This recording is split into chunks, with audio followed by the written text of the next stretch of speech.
નમસ્કાર, શો ટાઈમમાં આપનું સ્વાગત છે. ડાયમંડ મેન્યુફેક્ચરિંગ એસોસિએશન ભાવનગર દ્વારા સર તખ્તાસિંહજી હોસ્પિટલના દર્દીઓના લાભાર્થે રક્તદાન કેમ્પનું આયોજન કરવામાં આવ્યું હતું.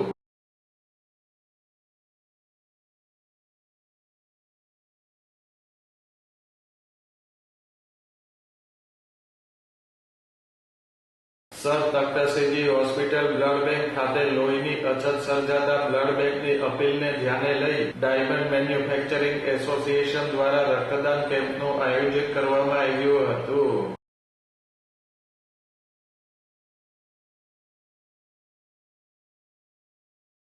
આ રક્તદાન કેમ્પમાં હીરાના વ્યવસાયકારો, રત્ન કલાકારો સહિતનાએ ઉત્સાહભેર રક્તદાન કર્યું હતું.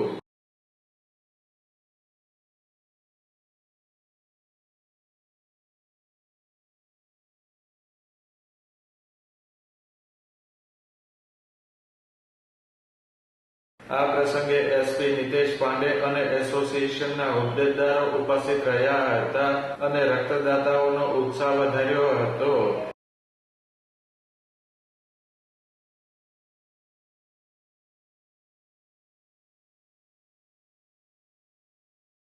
આ કેમ્પમાં 1000 યુનિટથી પણ વધુ રક્ત એકત્ર કરવામાં આવ્યું હતું.